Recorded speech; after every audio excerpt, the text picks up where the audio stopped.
En el nombre del Padre, y del Hijo, y del Espíritu Santo. Amén.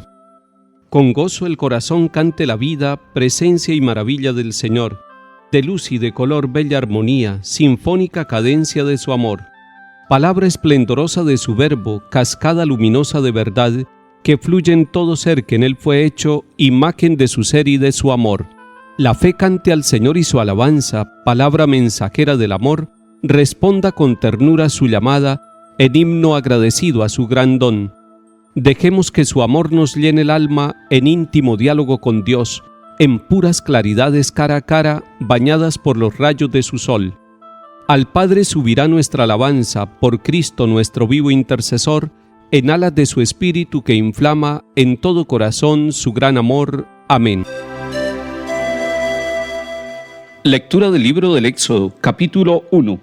En aquellos días subió al trono en Egipto un faraón nuevo que no había conocido a José, y dijo a su pueblo: miren, el pueblo de Israel está siendo más numeroso y fuerte que nosotros. Vamos a vencerlo con astucia, pues si no, cuando se declare la guerra, se aliará con el enemigo, nos atacará y después se marchará de nuestra tierra. Así pues, nombraron capataces que los oprimieron con cargas en la construcción de las ciudades granero, Pitón y Ramsés. Pero cuanto más los oprimían, ellos crecían y se propagaban más. Hartos de los israelitas, los egipcios les impusieron trabajos crueles y les amargaron la vida con dura esclavitud, el trabajo del barro, de los ladrillos y toda clase de trabajos del campo. Les imponían trabajos crueles. Entonces el faraón ordenó a toda su gente: cuando nazca un niño, échenlo al Nilo. Si es niña, déjenla con vida. Palabra de Dios. Te alabamos, Señor. Comenzamos hoy la lectura del libro del Éxodo. Este libro lo tendremos en nuestras manos en la liturgia de la Iglesia durante las 3 semanas que se aproximan. Recordemos que el libro del Éxodo es el segundo libro del Pentateuco. Pentateuco son los primeros 5 libros de la Biblia. Este es el segundo libro de la Biblia. Tiene 40 capítulos y en cada uno de los pasajes de este libro que vamos a leer a partir de hoy en la Iglesia, vamos a encontrar la revelación de un Dios que ama a su pueblo, que sufre con el sufrimiento del pueblo, que viene a liberar al pueblo de toda esclavitud y que viene a sacarlo del poder del faraón para ponerlo en camino y para llevarlo a la tierra prometida. Esto se aplica también hoy en nuestro mundo, en nuestra historia, en la historia de los pueblos. Dios no quiere ver a nuestros pueblos esclavizados. Dios no quiere ver que los faraones sean dueños de nuestros pueblos. Dios quiere la libertad. Dios quiere que nosotros nos pongamos en camino. A veces nosotros nos autoesclavizamos, pero el Señor quiere que nosotros nos movamos, que salgamos, que caminemos con nuestras familias, con nuestra vida, y que convirtamos y descubramos nuestra historia como una historia de verdadera salvación, porque el Señor camina con nosotros. Este capítulo primero que empezamos hoy a leer nos conecta con el libro del Génesis que veníamos leyendo las semanas anteriores, porque nos dice aquí, en la palabra de Dios, en el capítulo primero, que en aquellos días subió al trono de Egipto un faraón nuevo que no había conocido a José. Es algo natural, es el relevo de los gobernantes, porque ni los faraones, ni los reyes, ni los presidentes, ni ningún gobernante de nuestros pueblos y naciones es eterno. Somos pasajeros. ¿Y qué es lo que sucede? Este faraón tiene miedo. Ve al pueblo de Israel creciendo. Ve al pueblo de Israel que se está fortaleciendo. Y dice: debemos vencerlo con astucia. ¿Cuáles son las 2 medidas de astucia que toma este faraón, este gobernante, para vencer al pueblo de Israel? Primero, una decisión demográfica. Cuando nazca un niño, le dice a las parteras: hijo de las madres hebreas, le quitan la vida. Pero si es una niña, la dejan vivir. La segunda estrategia de astucia de este gobernante egipcio, de este faraón, para vencer al pueblo de Israel, al que le tiene miedo, es oprimirlo con trabajos durísimos, con trabajos crueles, dice la palabra de Dios. Así, de esta manera, empieza una etapa de sufrimiento para el pueblo de Israel, una etapa de persecución, de amenaza contra la vida y de esclavitud dura, de trabajos indignos, de trabajos crueles. Y son 2 elementos muy importantes en la cultura de un pueblo, los que quiere atacar el faraón con astucia: la vida misma y el trabajo, pero un trabajo convertido en esclavitud y una vida amenazada desde el vientre materno, desde el momento del nacimiento. Si ustedes leen todo el capítulo 1 de este libro del Éxodo, van a descubrir unas mujeres muy importantes, las parteras. Estas mujeres que asisten a las hebreas en el momento del nacimiento respetan a Dios, y como respetan a Dios, no le temen al faraón. Ellas optan por defender la vida. Ellas optan por desobedecer esa orden inmoral que el gobernante les está dando. Y así debe hacerse siempre. Es lo que se llama la objeción de conciencia.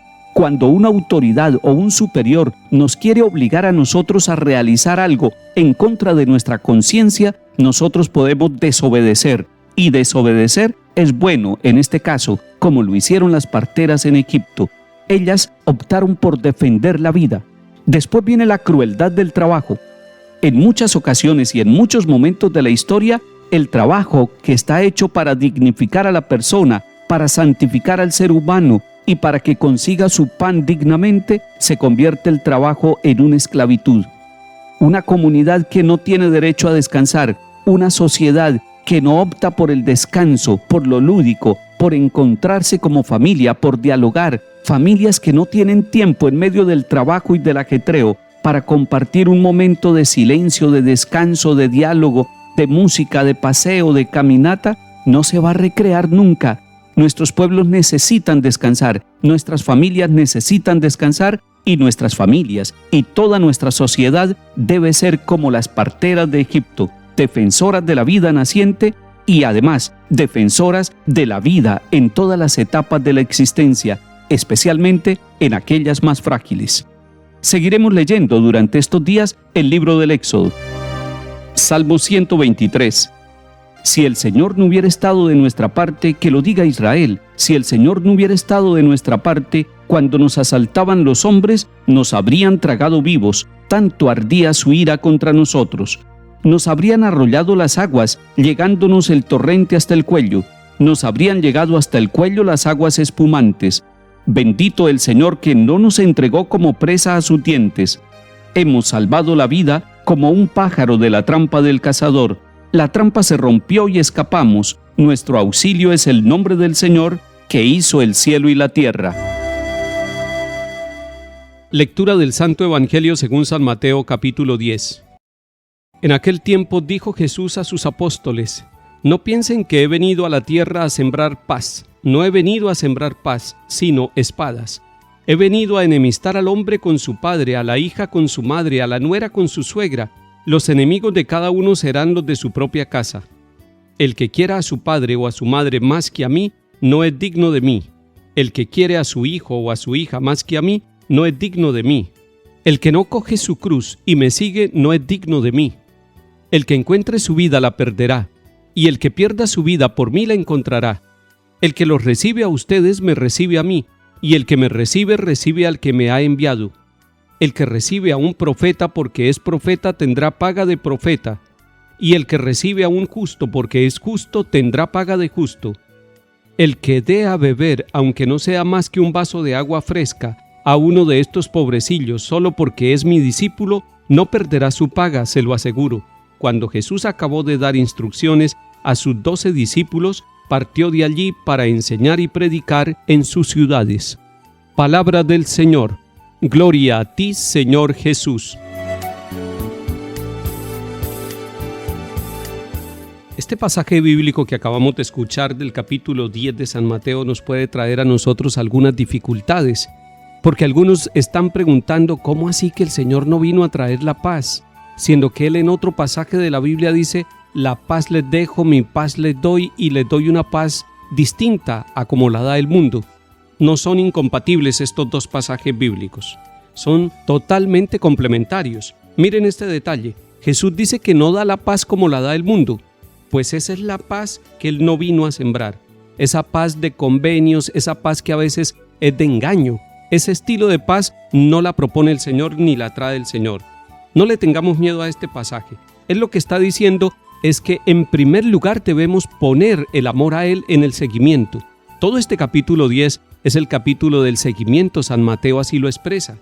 Y entonces, para poder seguir al Señor, puede haber un conflicto incluso dentro de nuestra propia vida interior, en nuestra familia, en nuestro lugar de trabajo. Cada uno de nosotros sabe que para poder seguir correctamente, radicalmente al Señor Jesús, necesitamos ciertas rupturas. En términos de guerra está puesto, en términos de enemistad, en términos de espada. Es una guerra espiritual, es una guerra de rupturas, es una elección. Tenemos que seguirlo a Él y seguirlo con la cruz, porque Él ha dicho, el que no coge la cruz y me sigue no es digno de mí. Todos los desapegos que nosotros podamos tener para vivir la libertad en el seguimiento de Jesucristo nos hace bien, y tarde o temprano tendremos la recompensa. Está diciendo el Señor que aquel que es misionero también va a ser bendecido por aquella persona que ofrezca al misionero un vaso de agua, también recibe su recompensa. Es decir, el Señor se encarga de sostener a sus enviados, de sostener a sus seguidores, y esto no solamente se aplica para seminaristas, religiosas o sacerdotes, sino que se aplica para familias discípulas, para hombres y mujeres que en su trabajo y en su vida se sienten llamados y enviados por el Señor. El Señor se encargará de sostener su vida, su misión, donde quiera que vaya. Gracias, Señor, por acompañarnos, por llamarnos al seguimiento. Que el Señor nos bendiga y acompañe. En el nombre del Padre, y del Hijo, y del Espíritu Santo. Amén.